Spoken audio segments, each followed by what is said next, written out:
Welcome back everybody to another one of my videos, and this is the first Monday in April, so this is time for another edition of my aviation news roundup. So today we're going to be looking at some of the aviation news that came out during March, and as always there'll be a bit more focused on kind of Canada and North America, but hopefully there's some news in here that you guys haven't heard of before. But before we go too far into this, as always, my name is Sean and this is Sean's Aviation.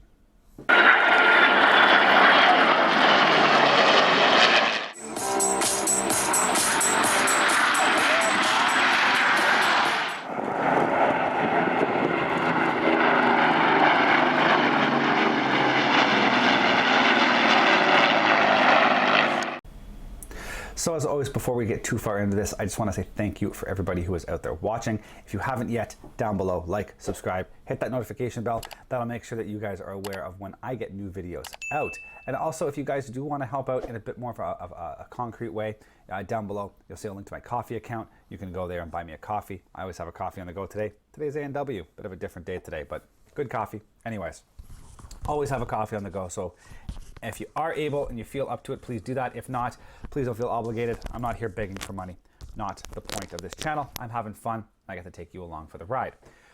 That being said, let's hop right into this. We'll start taking a look at the news. As always, I got my laptop down here below me, and I'll be taking a look at that periodically to keep on top of the headlines. So first on, off the top, I want to talk about the F-35 engine. Now, if you haven't seen the news articles, which is kind of the point of this video, for a while now, there's been talk of a new engine for the F-35, more powerful engine. And it was recently shelved. The program to build a new engine was shelved, citing costs and developmental delays. And then the question came, well, what's the plan for the F-35? And recently, during a briefing, a U.S. Air Force rep not only kind of spelled out the plan, but kind of got into detail about what the issues are. And so the issue is, as the F-35 is being further and further developed, and they're adding more things, you know, more computers, better radars, more cameras, all that whatnot, you know, like EW suite, electronic warfare suite, that kind of stuff. The requirement for cooling this equipment is outstripping the performance of the engine. They're pulling off so much bleed air off the engine that basically the only way to manage is to keep the engine at a higher, effectively higher end speed, a higher speed, a higher temperature to pull that bleed air off. And it's actually meaning that the engines are being pushed beyond their performance metrics. They're running at like 110, 120% of their rated power just to be able to pull out enough bleed air to keep their systems operational. So that was where the need for a new engine was coming from, something that could perform at a higher level and provide that bleed air that's required. Now with the shelving of that replacement, their plan is to basically build new cores for the existing engine. And that effectively means that's just the hot section in the middle where the compressor and the turbine and stuff is. That will get replaced with a new unit that can perform higher, and then all of the accessories and everything else will just get bolted right back to that same core. You know, it's basically, you know, swapping a V8, you know, a 355 for a 410 on a V8. It's the same size, all your same components can bolt to it. It's just internally it can provide more power and provide the bleed air that is required. Now, the unknown in all of this is timeline and cost. As always, it's probably going to spiral out of control and be way more expensive than it should be. But this is the way modern fighters are built. They don't go from 0 to 100. They take incremental steps. And as the plan for those steps evolves, because as technology evolves, they need to change the plan. But anyways, I digress on that point. But that's the current status of the F-35. So it'll be very interesting to see kind of where and how all of that eventually ends up in the end. So just moving on here, I didn't mention at the beginning, so I will mention it now. If there is anything you guys find out there that you think should be included in the Aviation News Roundup, down below in the description, you'll find a link to submit news items to my my email, and I'll be able to go through that and see if there's anything I choose to include in these videos. But by all means, submit stuff that you think is worthy of being part of this, and I will add what I choose. Okay, so the next headline. The RCAF has requested information from Boeing for a CP-140 replacement. Now, the request was a sole-sourced contract for 16 P-8 Poseidons. And there's a lot of media attention around this, I think specifically because of the recent F-35 announcement and all the backtracking that happened there, and the fact that initially we were going to sole source Boeing Super Hornets, and then we walked away from that due to Boeing filing the lawsuit. I think I brought this up in the last video about the Bombardier C Series, which is now the Airbus A220. But there was fighting in the courts over whether there was illegal subsidies, and Boeing was basically taking the Canadian government to court. So we walked away from that sole source Super Hornet deal, and now we're looking at a sole source P-8 deal. And there's a lot of people kind of raising the flag and saying, hey, this isn't right. Why are we doing this? And I'm kind of one of those in the sense that I don't like sole source contracts. I feel like the more you compete on the open market, the better program and the better pricing you get. That being said, there's not a lot of options out there. It's no different than when we bought the P3. There just isn't a lot of options. When you're looking at a dedicated maritime patrol aircraft, there isn't a lot built. The P3 Orion CP140 that we bought was pretty much the only thing on the market at the time, other than the Nimrod. But you can clearly see the Nimrod didn't last. So there's not a lot out there. So the only other real competitor out there, if you want to say a competitor, is the Japanese. I can't remember what its designation is off the top of my head. I'll put a picture up of it here. It's the 4-engined Japanese. It looks like a P3 with jet engines, effectively. That's really the only competition out there in the maritime patrol market, unless you go to things like converted airliners, or the provincial airspace makes a -8 conversion. There's some in Europe that are based off of, I believe Saab has one that's based off of Saab 340, and then you've got Provincial Aerospace again is working on a conversion of a Bombardier Global to be used in the maritime patrol space. But again, we're just bolting things onto an existing airframe, whereas the P-8 has actually had some significant structural changes made with internal weapons bays and all that other stuff. So when you're looking for an off-the-shelf, effectively ready to turnkey option for a maritime patrol, the P-8 Poseidon is really the only option. That also brings up the possibility of the P-8 has air-to-air refueling capabilities. The CP-140 doesn't. And I believe the P-8 is the only maritime patrol aircraft out there that actually has the ability to do in-air refueling. And with the purchasing of our new tankers, that will probably be a good help. Having 330s, larger fuel loads, we could actually go out there and tanker these things when they're on long patrols around the Arctic and give these things legs that we've never seen before in our maritime patrol space. And when you start factoring in that those aircraft also do a lot of quasi-Coast Guard work, long reach search and rescue, drug interdiction, pollution patrols, sovereignty patrols. It's not just looking for submarines, it's looking for everything. And if these things can go up and start, a long, Arctic patrol and then scoot south, meet a tanker, top off, and go back and do another, 7-8 hours up there, I think it's going to be something that will definitely be a bonus for the RCAF down the road. And that also being said, being the 737, you've got the possibility of getting common airframes. They also make the wedge tail, which is, I believe it was an Australian program to turn the 737 into a command and control early warning, an AWACS aircraft. And the U.S. Air Force has recently purchased a few of those, or announced that they will be purchasing a few of those as part of the program to replace the aging E3 Sentries. So there's the possibility of Canada being able to acquire one or two of these airframes, and then we have them in our inventory. The commonality between them and a P-8 being a 737, the commonality is going to be very similar in terms of flying and power and parts and all that other stuff. And it's just the systems. And if we can provide that to NATO missions and stuff like that, it'll definitely help Canada in its ability to do international work. So it's an interesting purchase, and I'm curious to see how all of that does turn out. Sticking with the military theme, just quickly, Rolls-Royce has started testing the new B-52 engine replacement.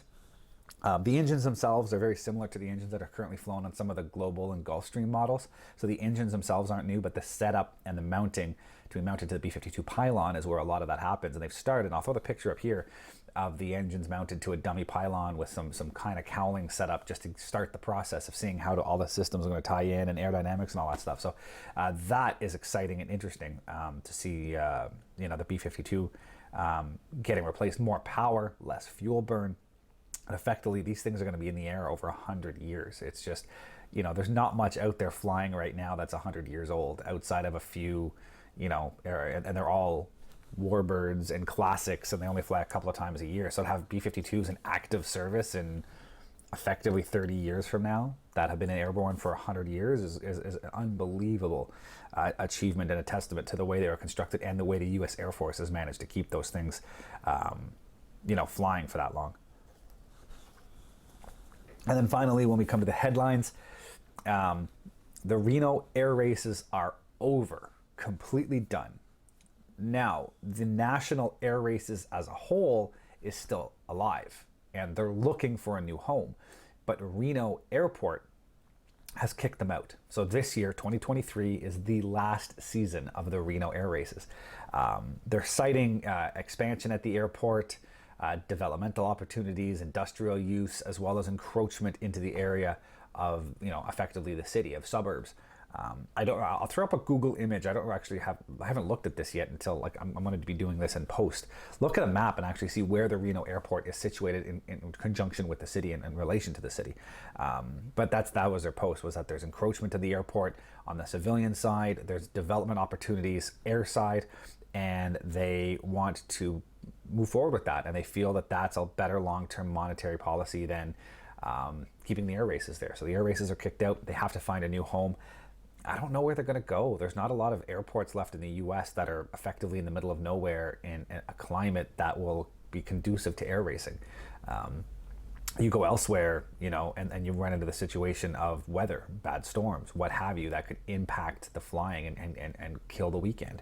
So it's been very, very interesting to see where they end up putting that. Even if they end up going and building an airport from scratch, who knows where they end up going. But very curious to see where that ends up. That's one of my bucket list items I still haven't done yet, is get to the Reno Air Races at one point. So this move is either good or bad. Either it's bad in the sense that the whole thing starts to fall apart and we see the end of air racing and I'll never get a chance to see it, or good in the sense that it might move somewhere closer and it'll be a little easier for me to get to it instead of having to fly halfway across the continent. So that wraps up the bigger headlines. We'll take a quick look at, I haven't called this events. I talked about air shows in the past, but the one thing I want to show you, and I'll put the video up here in a second, just a quick clip of it off of the official channel. But Red Bull landed a Carbon Cub on a helipad that's cantilevered out off of the Burj Khalifa Hotel in Dubai. I mean, we're talking about something that's 70, 80 foot across, floating in the air, and they landed a Piper Cub effectively on it. And I'll put the video up here now so you guys can see that. I'll try another one. Okay, sounds good. I'll let them know.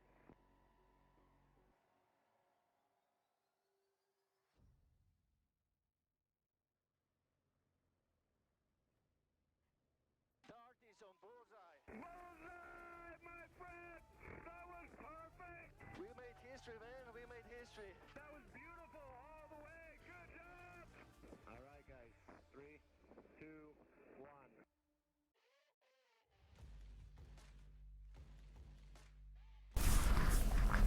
So I mean, regardless of who you are and how much you know about aviation, that's an impressive feat. So it was a Polish pilot, and I'm not going to attempt to pronounce his name. I'll put it up here on the screen so you guys can see it. I'm going to butcher that name pretty horribly. And then Mike Patey, who's famous for a number of other aircraft conversions. He's done Scrappy, the crazy Carbon Cub with the Baja style landing gear and bikes hanging off the wings and the whole 9 yards. He also did a Wilga conversion, which I can't think of what he called that aircraft now, but he's a pretty famous kind of pilot on the do-it-yourself home build style, and he, along with his brother, helped convert a Carbon Cub into this attempt, lighten it up, more power. He strengthened the rear fuselage in case there was a tail hit. So if he's coming in to land on the helipad and the tail hits the side of the helipad, he strengthened that lower fuselage to better withstand that possibility, because if that thing happens to fall off the side, there's no getting out of the plane before it hit the ground. So at this point, the question is, what won't Red Bull do? They've done so much in the aviation world, so many things that people, think about. Could you imagine try in video games, but to really do in real life? They're starting to push the limits of what's sane and what isn't. Quick last little section here, quick kind of follow-up on some incidences. Last month we saw some wrap-ups on some of the some crash investigations.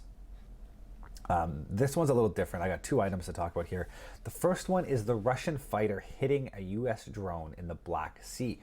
Now, the drone, according to the U.S., was flying in international airspace. According to the Russians, it was flying in airspace that they had reserved for their special mission in Ukraine. So there's still some gray fogginess about kind of where this all happened and who was actually sort of in the right airspace at the right time. Regardless of that, I'll put up the quick clip of the last few seconds of the video that the U.S. released.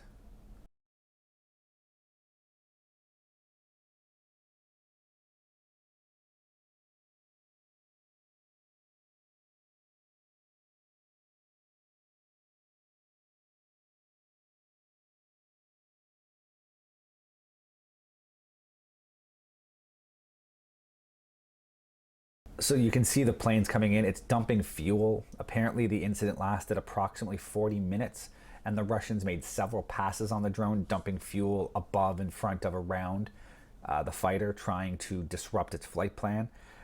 Russia claimed that the aircraft just lost control and fell out of the sky. The clip is clearly showing a Russian aircraft getting extremely close to it, and it's a high probability that the Russian aircraft impacted the drone. That is what the United States is claiming, that the Russians impacted the drone. Regardless, again, if it was an international airspace or whatnot, the Russians' actions around that was suspect at best. It also highlights another issue we've been seeing, which is some really poor training on some Russian pilots. I mean, you got to get really close in order to hit a plane. And I mean, you shouldn't be flying that close to a drone because you don't know what the pilot's going to do. I mean, he could have just, the drone pilot could have pulled up and wiped both of them out. So it's kind of, it seemed very, very hot dogging, very, very, you know, just having fun kind of thing. But we've seen a lot of incidences with Russian pilots, especially with the what's going on in the Ukraine, just being poorly trained, doing some really dumb stuff and getting killed or ruining an airplane over it. So it questions a lot of the training in the Russia, and I've seen there's sort of a breakdown of this invincible Russian military view that a lot of people have in the world, of these amazing aircraft and these highly trained people and everything else. And at the end of the day, it seems like it's just a bunch of, you know, it's an old boys club going out in the weekends. And anyways, it comes across as just being poorly trained and you know, poor tactics and the whole 9 yards. So it'd be, again, interesting to see where we end up later on, kind of what comes out of all of this in terms of training and what to expect, you know, going forward. Lastly, in the U.S., there's been a rash of airport close calls. There were a number of legitimate close calls, you know, one plane being cleared for takeoff, another one being cleared for landing. There's been a few of those incidences happening recently in the United States. And I've been saying this kind of since, you know, we were in the middle of COVID, or the tail end of COVID, when aviation started to come back. And I said, you know, these pilots have been sitting around for 2 years and they haven't flown. So they're rusty. It's like anything, you know, you do it more often, you do it better. The less you do something, the worse off you are. And flying is a highly technical skill. There's a lot of checklists, there's a lot of mistakes, and a small mistake can cause big problems. So you don't do anything for 2 years. It's going to take you a while to get back in the groove of things. And I made that comment that we're going to see a number of incidences coming out of this as people are getting back into work. And you've also got the situation where there's a lot of new people, there's a lot of new pilots being brought up, there's a lot of expansion, there's a lot of rushing to get back to where we were.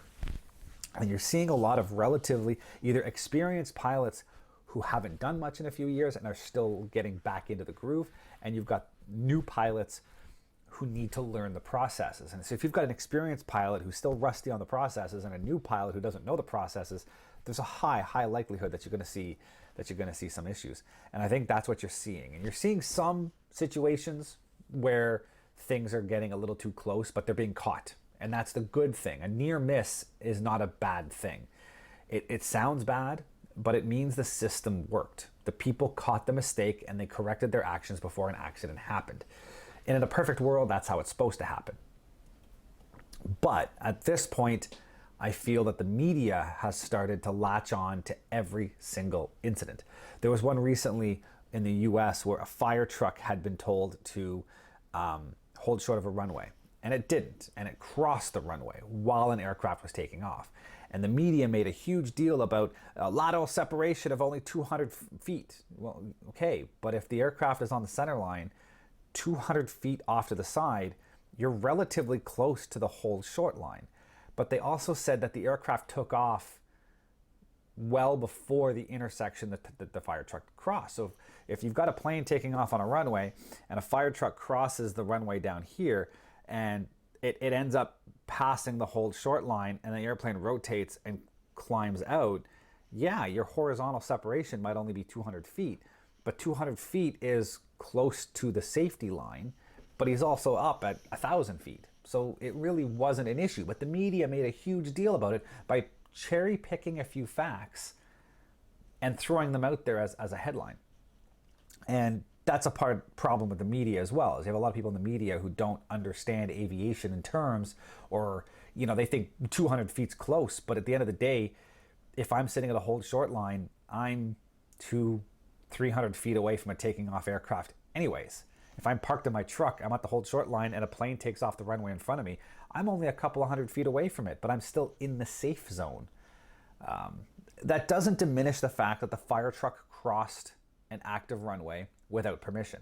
That's what caused that crash down in Central America a few years ago, where a fire truck, I believe it was in Central America, fire truck crossed an active runway and got hit by an airplane that was taking off, and it killed a bunch of people, including the firefighters.